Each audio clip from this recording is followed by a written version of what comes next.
So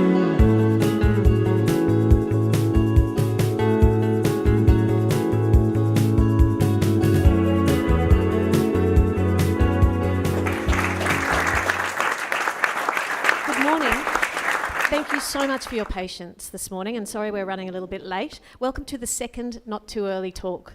My name is Hilary McNevin from Turnip Media, and on behalf of Worksmith, Roscoe and Michael from Worksmith, and from Turnip Media, I'd like to welcome you to this really important discussion today about mental health awareness in the hospitality industry.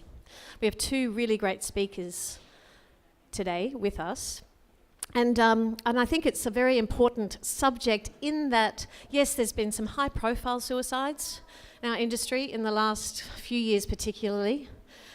And, say, Anthony Bourdain, I think that took all of us by surprise. Closer to home, Jeremy Strode.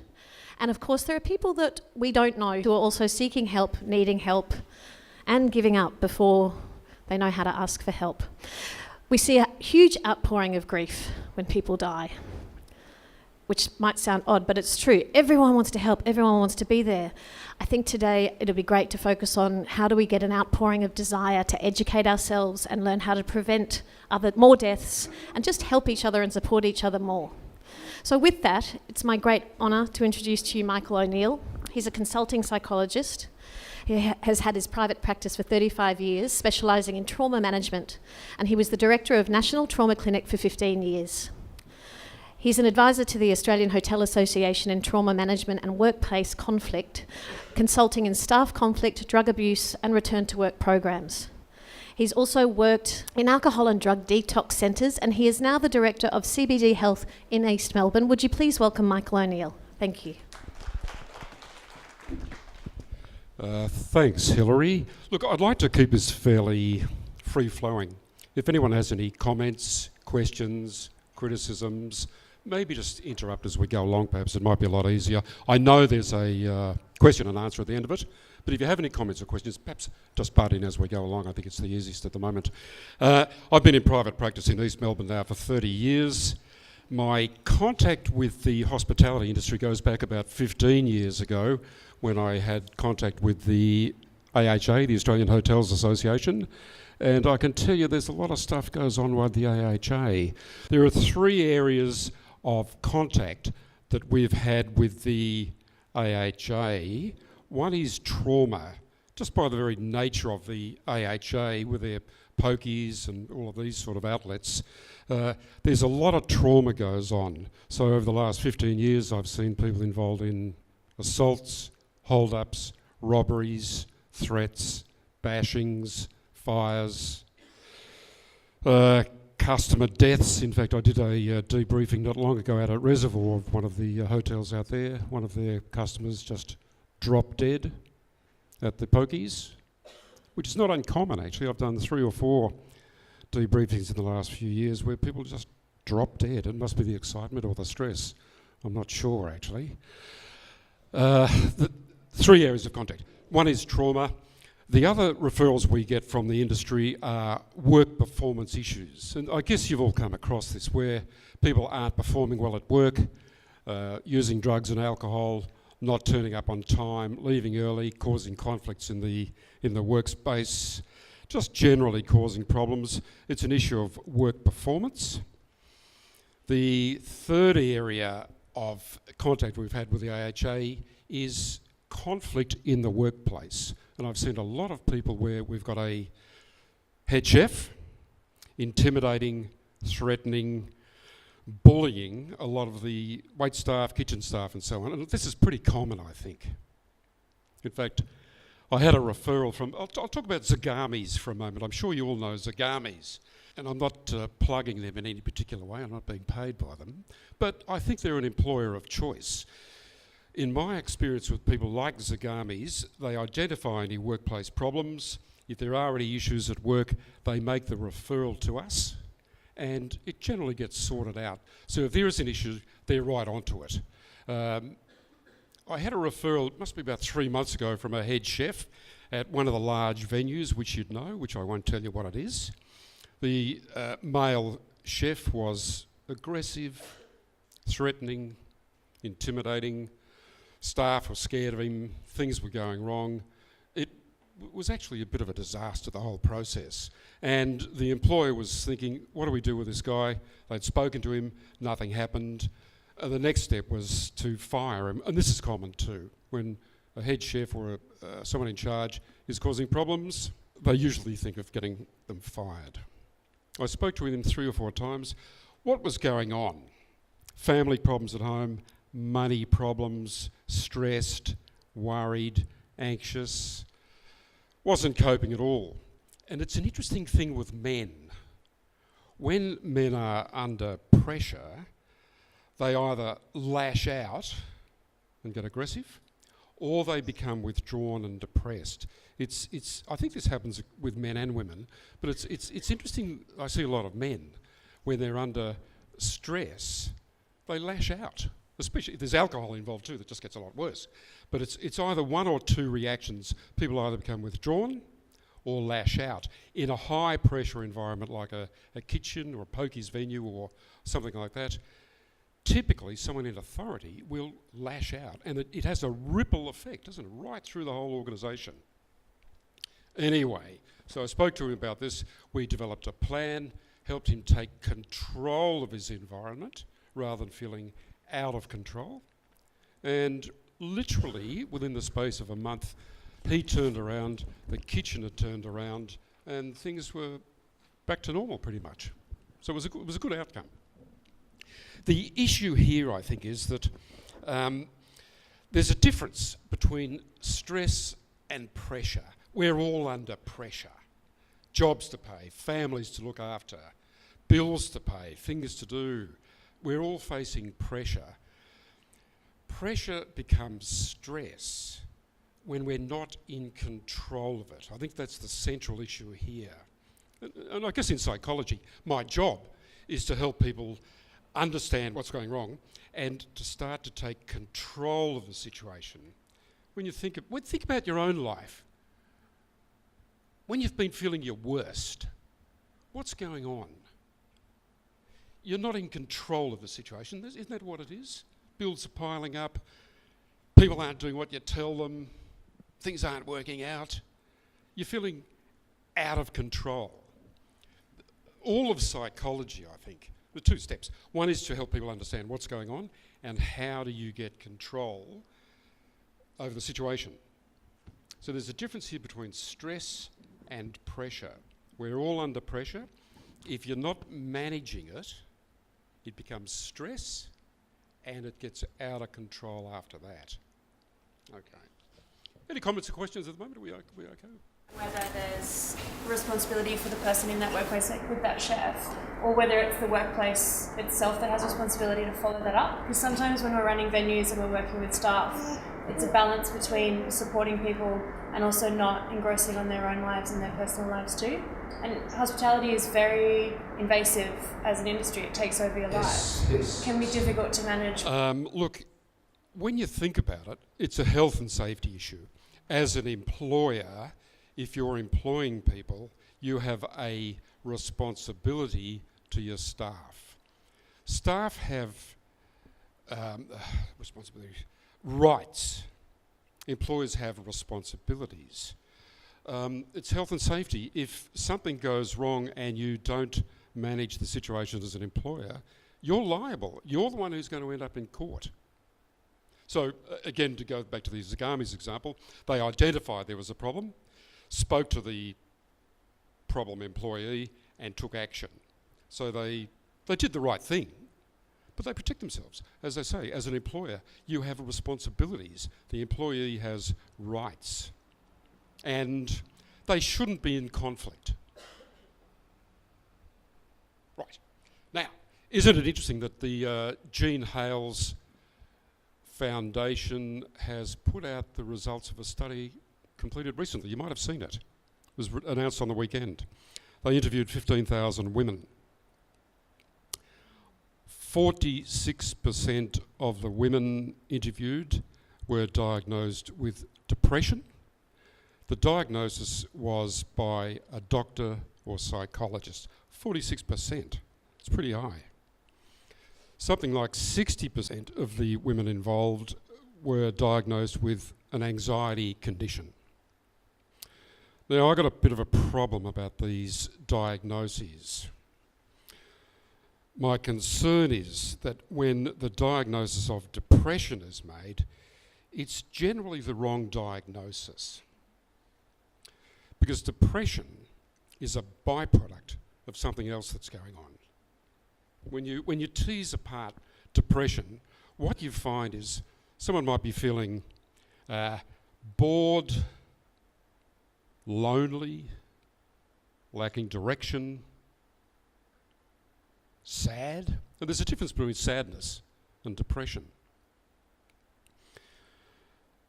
You put all of those things together, of course you feel depressed, but you're not suffering the condition of depression. There is a clinical depression, chronic clinical depression, but that's a medical condition if you want to put it like that. The run-of-the-mill depression, if I could call it like that, is the wrong diagnosis. And I'll tell you why. When you speak to your doctor, the doctor generally says, doesn't he, you've got depression or you've got anxiety. It's like somehow you catch it. And it's a medicalising of a condition that is not a medical condition. It's a condition of how to live as humans. So we're medicalising the condition. It's the wrong diagnosis. And I think the other issue about diagnosis of anxiety or depression is that it leaves you feeling powerless because it's something that's happening to you that you're not necessarily in control of. So I'm really a bit concerned about these diagnoses. When you think about it, depression, anxiety, happiness, they're all byproducts of something else that's going on. If you're leading a happy life, if you're leading a busy life, you've got good relationships with people, you're in good health, you like your job, you like your family, you're in control of things. What's the byproduct of that? You start to feel happy, don't you? Because in my practice, a lot of people say, what do you want? I say, I want to be happy. It's the wrong thing to focus on. You need to focus on getting control of your life. Happiness becomes a byproduct of that. As I say, depression is a byproduct of something else that's happening in your life. I see so many people, they're sad, they're lonely, they're frustrated, they're worried, pissed off, lacking direction. They go and see the doctor, and the doctor says, yeah, you've got depression. It's the wrong diagnosis, and you feel powerless, don't you? The point I'm trying to make here, I suppose, is let's just get a bit more accurate in terms of understanding what's going on. These general categories of depression, anxiety, are just that. They are too general. They don't help you actually understand what's going on. In the workplace, depression and anxiety are usually seen in poor work performance, when you feel depressed and powerless, or aggression. As I said, most males become aggressive when they're under pressure. The trick, as an employer, I guess, is to identify the person. Somehow you've got to talk to them, recognise you've got responsibility for them, and get them seen by someone competent. How do we manage stress? I'll give you the answer. You've got to be able to stop. Reflect on what's going on. This is not easy. I think even the first step, stop. Hang on, how am I? What's going on? Do a self-assessment, I suppose, of what's happening in my life. Be able to reflect on it. As an employer, you have to say something to someone who's not working well, or there are issues in the workplace, or they're getting aggressive, or whatever. You've got to take responsibility. There are 5 steps, I think, to leading a good life. One is you've got to be in good health. Pretty much everyone here is in good health, I guess. But you've got to own your health. You've got to eat well. Not drink too much. Be aerobically fit.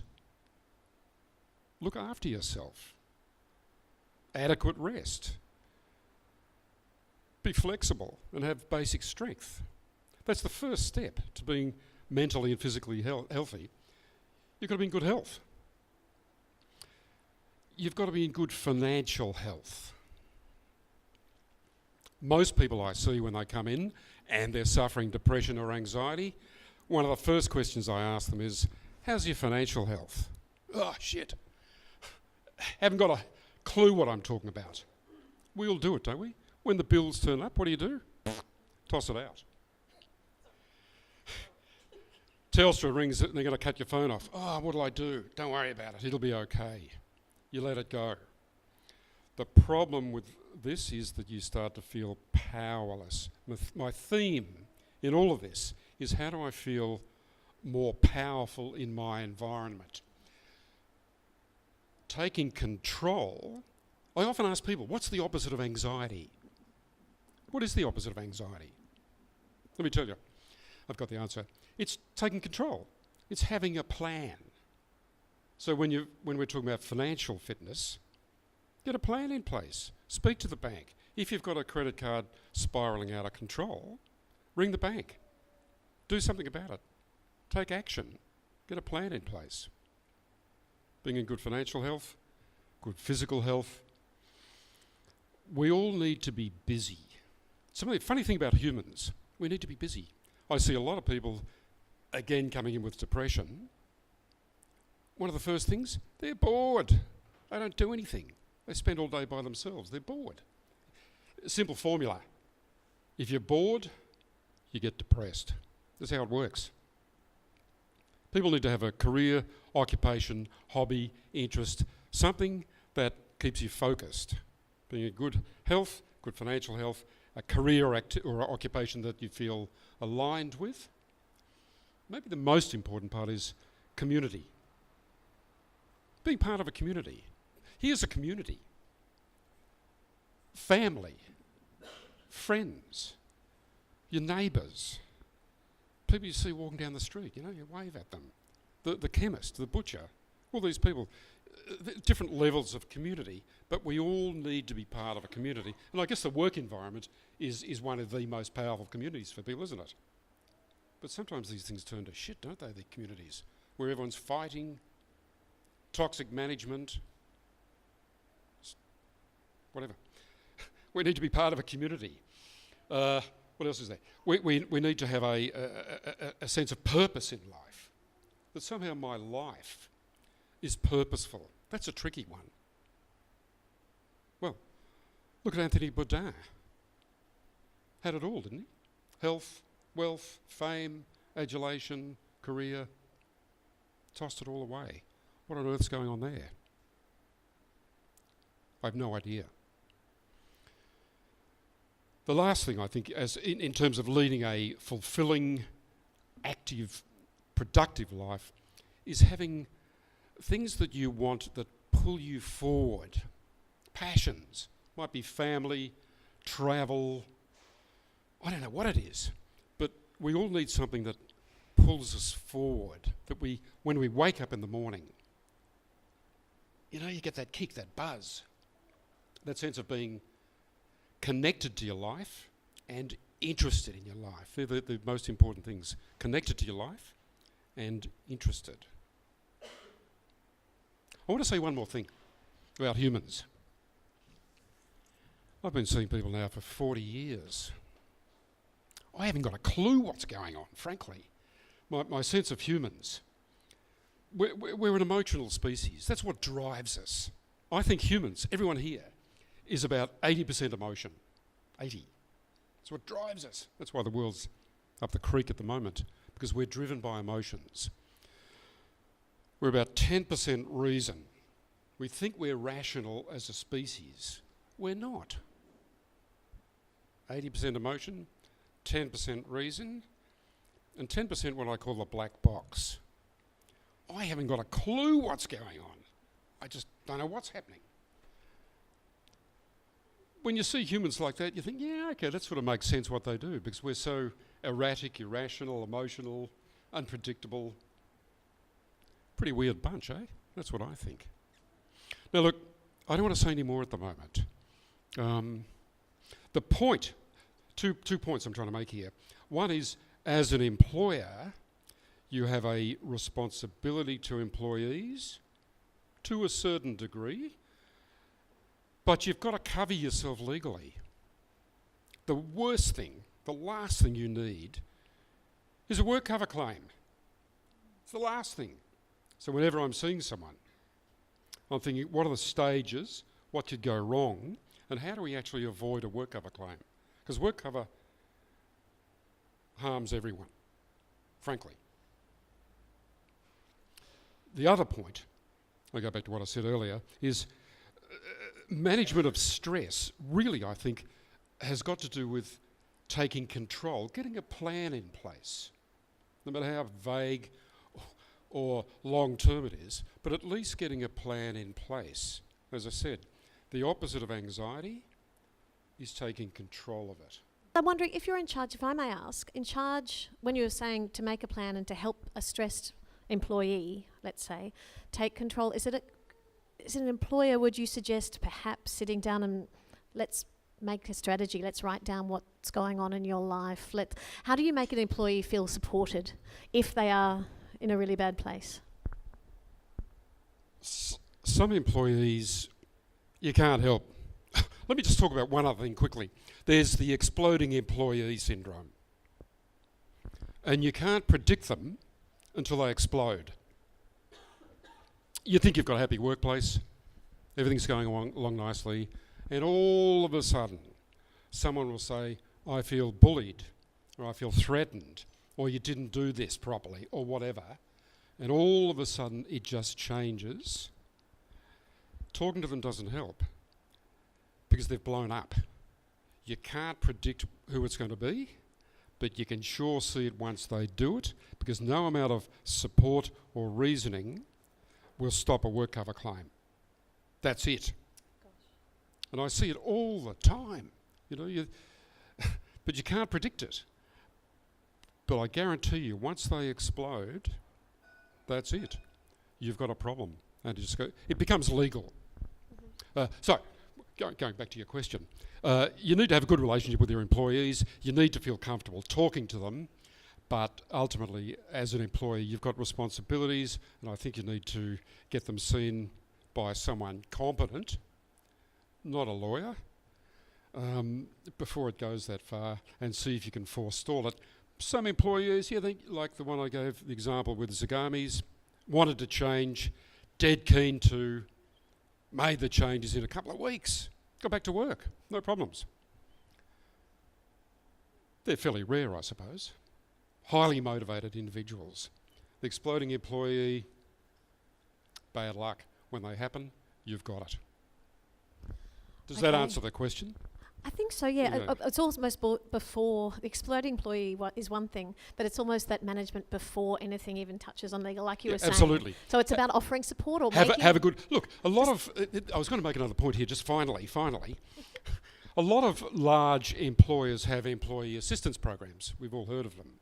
Zagamis have a de facto employee assistance program. If there's any issue in the workplace, they do something about it. As a small employer, if you've got 10, 15, 20 staff, well, you need to have a good relationship with them. You need to be switched on, I suppose, as to what's going on. If there are any problems, you speak to them and then refer them to their doctor, psychologist, therapist, gymnasium.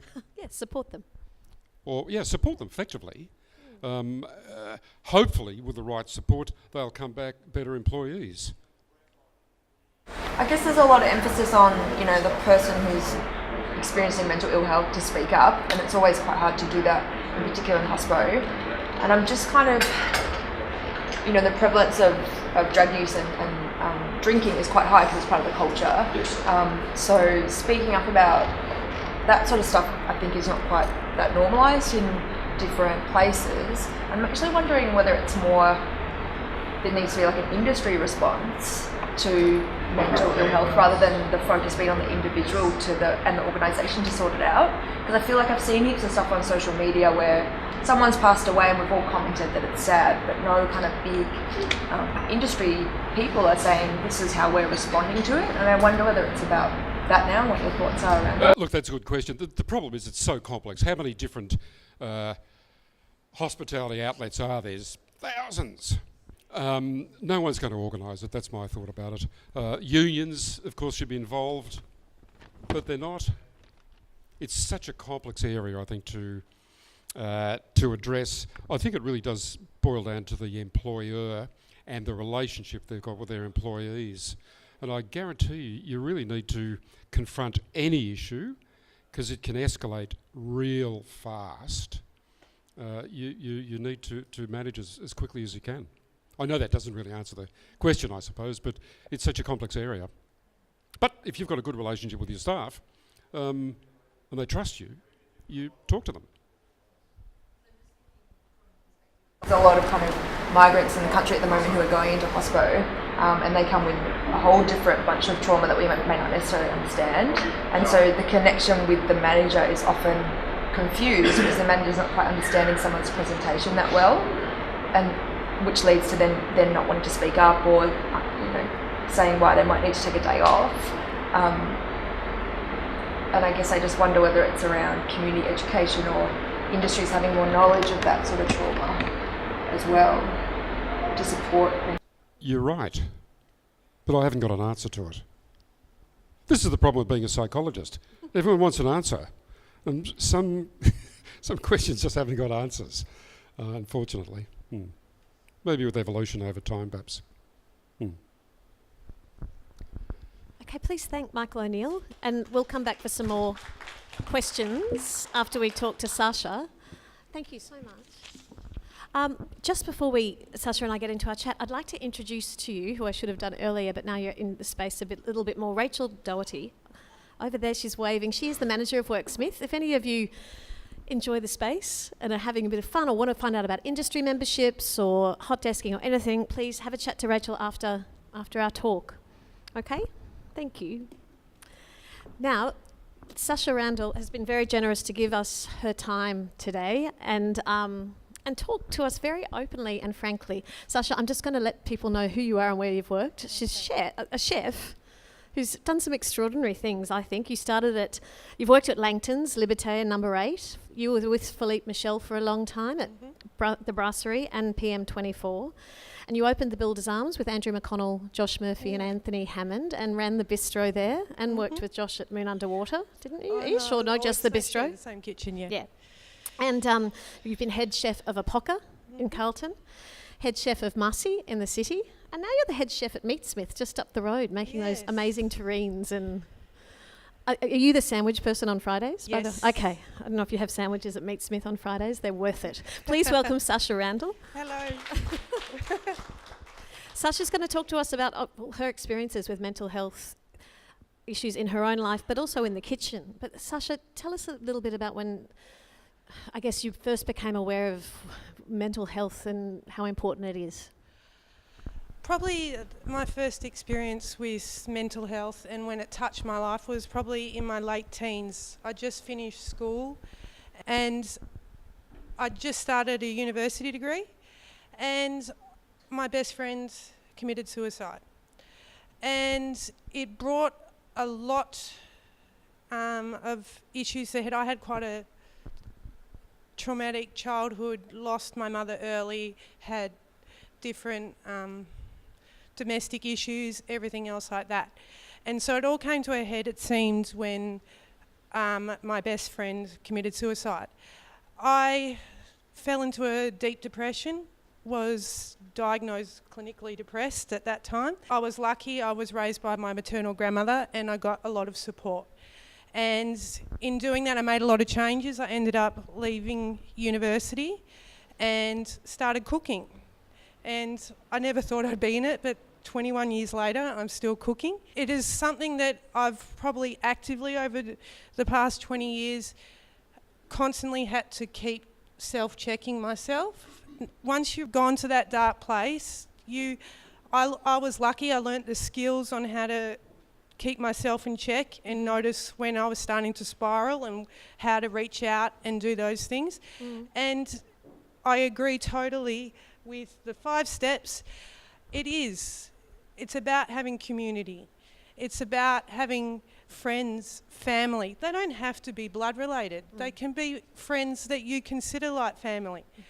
I myself, I don't have any family in Melbourne, and I call my friends my family because they're there when I need them.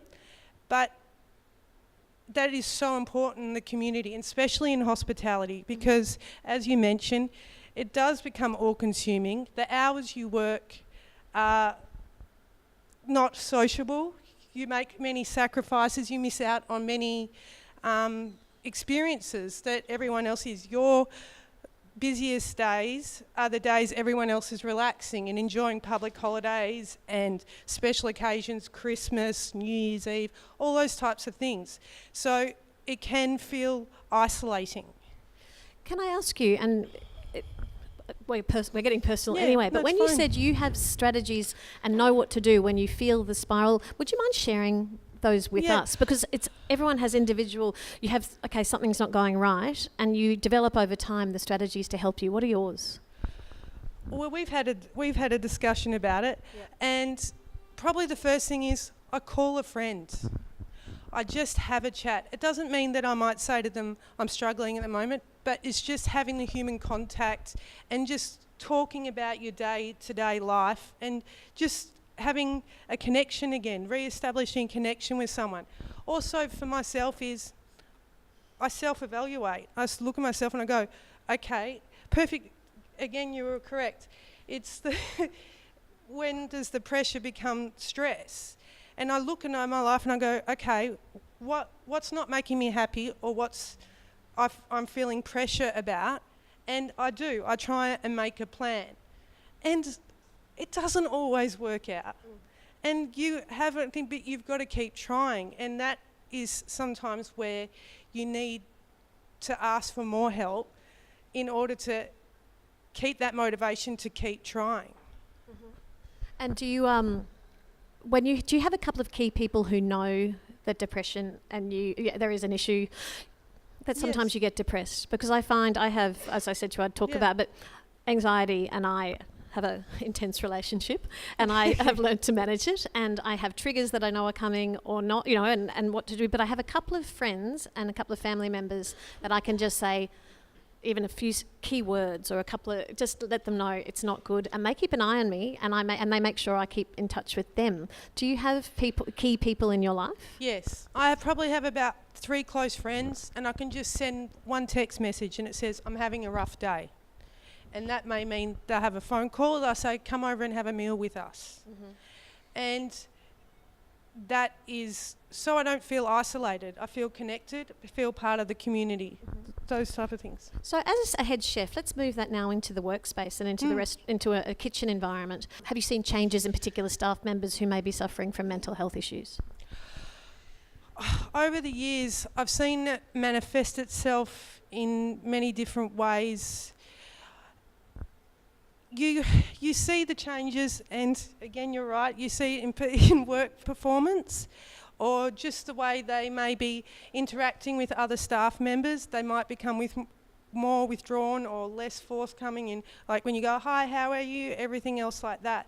They won't really respond, or again, they'll be aggressive, and it's just like, why are you talking to me? I don't feel like talking. And other things like coming into work late, or when Yes. when they first started, they used to be on the ball and Exactly. they were plating up well. Start they calling in sick. Yeah, service was good, and then they start calling in sick, or they come in really hungover, or personal hygiene isn't quite what it was. Are those kind of things you've noticed in chefs as well, working in the kitchen? Yes, most definitely.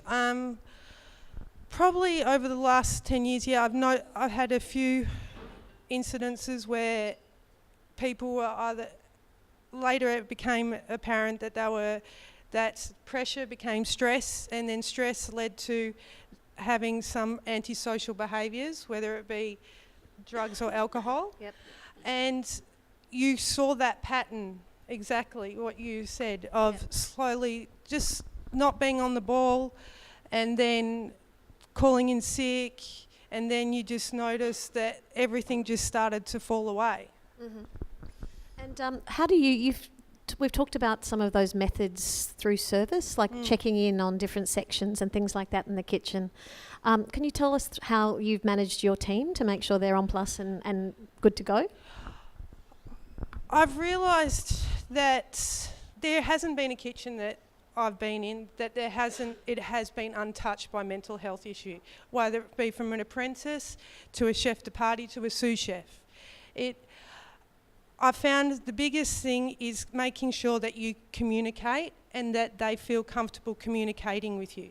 And it is about taking the time out to sit down and have a cup of coffee, not in the kitchen standing up. Take yourself out of the kitchen. I know it seems like, who's got the time? Can you do the dining room? Can you just go and sit in the dining room when you're not open? Exactly.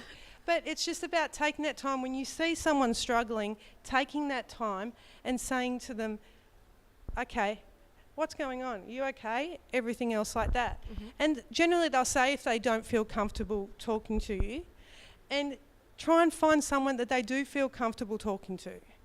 When it comes to the day-to-day operation of a restaurant, I found, especially with you've got apprentices that are learning how to cope with the adrenaline that comes when you have busy services and just keeping up with everything because they're learning new skills, learning basically a new language as they're going about being an apprentice. Yes. Is checking in. Like I used to always spend a couple of minutes just going through their mise en place list, saying, are you comfortable with everything that you got on the list? And they'll say, oh, I might need this, or I'm not sure about this. And if you can't answer the question, you go, okay, I'll check in with you later. And always probably at 11 o'clock or about 4:30, I would check in with everyone and go, who's struggling, who needs a hand? And yet sometimes I'd be on a section too, but it's about keeping that sense of team. And in some kitchens, the culture isn't. Everyone's each for their own section or watch the other person go down. And it doesn't help you in the end. One other thing, if you found someone that isn't well, or you believe isn't well, and that I think you struck a really good chord before then when you said if they won't talk to you, do you find someone in the brigade that might, like who will you talk to? Can you do that? Oh, that's what I've tried to, and there have been times where I have referred them on to someone, especially younger ones. There's Headspace, there's different things where it is, I suppose, in one way financially viable for them to access services at a certain age group. And I have referred them and said, here, get someone to talk to so you've got somewhere to vent in a safe place. I go back to what I said before about anxiety and depression. Ask yourselves, when you're feeling anxious or when you're feeling depressed, what's causing me to feel powerless? And I don't want to push that point too much, but either you're powerful or you're powerless. The aim of therapy is to help people move from being powerless to powerful. How do you become powerful? Well, you change your thinking, but you get a plan in place. And it might take 12 months or 2 years, but you get a plan in place. So you move from powerless to powerful. The other thing is I've written a cookbook on trauma. Take a copy. It's mostly on trauma, but it also talks about just managing your own mental health, managing stress and depression, and a few ideas that you might be able to use. So take one when you're ready. Thanks. I think it's a really interesting and important time in our industry at the moment. I was front of house for 15 years before I got into media. And people like Chef Mal Myers, who I have great respect for, is doing wonderful things with Are You OK?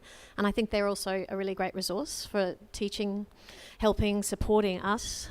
Does anyone have any questions at all? Because we'll wrap up fairly soon. I think your approach to managing your team is so lovely, but it's probably the exception rather than the rule, especially in kitchens where you see chefs who have come up and they've been shut on their whole lives by their higher ups, and they feel like there's this responsibility for them to continue the cycle of that abuse, and it's really hard to, I don't know, I was just going to ask you if you think that we're getting to the point in the industry where we're starting to break that, or whether it's actually, there is quite a lot of a way to go, because you see that all the time. It's definitely changed in the last 10 years for the better. in many aspects, was it Brodie's Law or the bullying? Bronte's? Bronte's, I Bronte's think. Law, yeah. That, I think, first was the first thing to really highlight the behaviour and the impact of what was considered normal kitchen behaviour. And it made businesses reevaluate those type of things and call it out. And I'm not going to stand up here and bullshit and say, but it's still rife, but I think it is changing for the better, and hopefully in having these open discussions about it, that we are able to realise our impacts on this situation. And if we